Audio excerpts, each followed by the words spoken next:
Good afternoon, everybody. It's Sunday, and I had a very good day. I made my goal.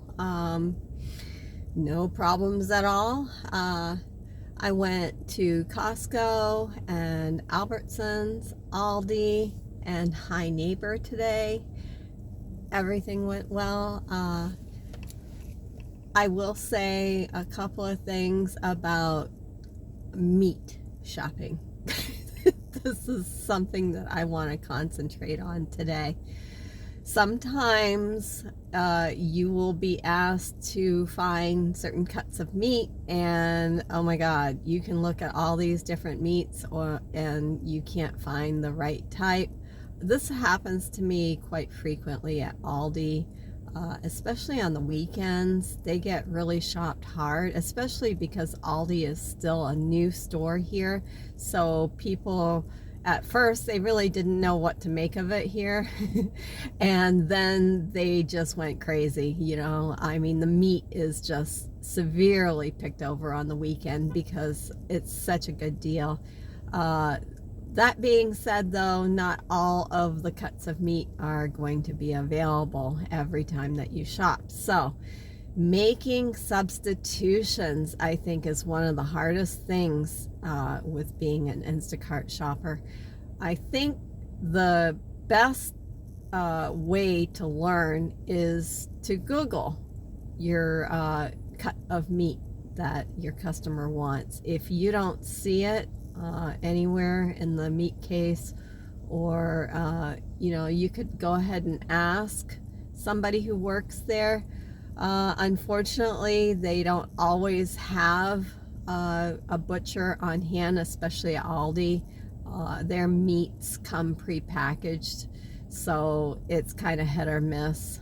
So I think the best thing to do is, when you can't find a cut of meat, go ahead and Google it.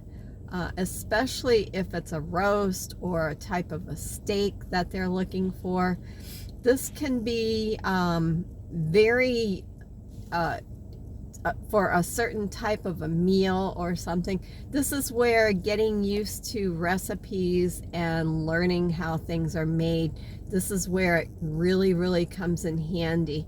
I can usually tell if a person is making a roast, for example, by the ingredients that they're buying, and that'll give me a clue what kind of a cut of meat that they want. So if it looks like they're gonna roast something, you could go with any other choice of roast, unless it's like pork. I have to be very, very careful and very sensitive because I don't usually pick out a different choice of meats, especially if it's a beef roast. I would never substitute a pork roast for it, because there are people who have different religions, and pork is not a safe option for some religions.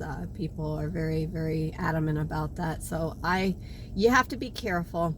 I always, when I choose a different cut of meat or a different type of meat, I'll go ahead and I'll send the customer a picture of the item.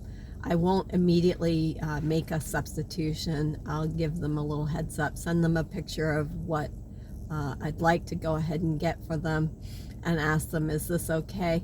Generally, if I don't get an answer, and there is no problem with the customer, has no issues with substitutions, I'll go ahead and substitute a different cut of meat, just as long as it matches pretty much what they want, And some meals are so easy to figure out. I mean, you can always tell if somebody's got, they're having spaghetti for dinner, or if they're having tacos for dinner. That's easy. You can really figure that one out. But other substitutions can be hard.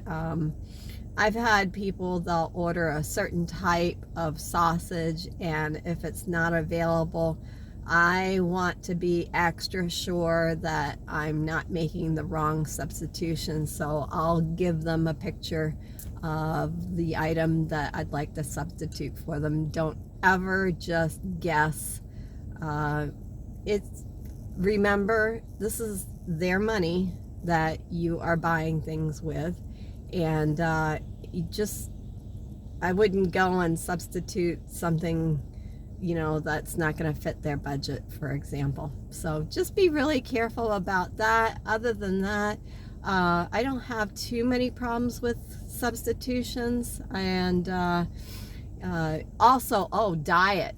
People have, you know, really certain diets that really comes into play when I go into Sprouts, for example.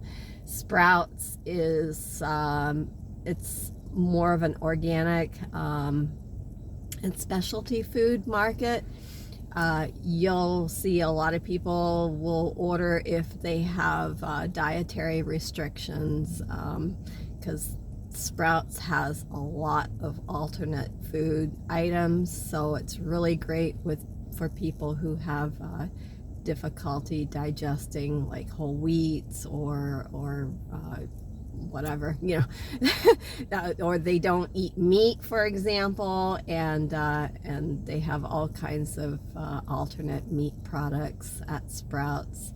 So it's kind of interesting going into a Sprouts. I don't know if they're everywhere across the United States, but we have one here in Baton Rouge, and I just think it's a great place.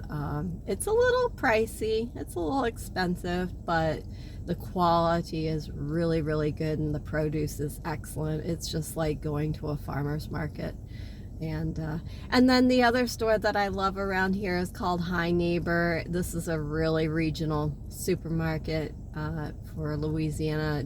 I think it's just here in Baton Rouge. I believe that there's just 3 locations here, but they have all kinds of Cajun specialties. This is one regional store that Instacart, you can shop for Instacart at. Other regional supermarkets around here, there's I believe Carter's is in a little town called Denham Springs. Instacart shops for them, and there's a couple others, but not too many regional supermarkets participate with Instacart, which that's too bad, but you know, it's okay. So anyways, I'm gonna make this short because today's a beautiful day and I want to get home and I want to do a little gardening. So all right, I will see you guys later, and have a great evening, everybody. Happy Instacarting to everyone. I hope you're enjoying my little vlog that I've been doing, and I'm having fun doing it. I hope you're enjoying it as much as I am. Do me a favor, go ahead and hit the like button if you enjoy my videos, and subscribe. That would be great. I believe I'm up to 14 subscribers. I'm really, really excited about that. So thank you. I appreciate it. All right, guys, I'll see you tomorrow. Bye.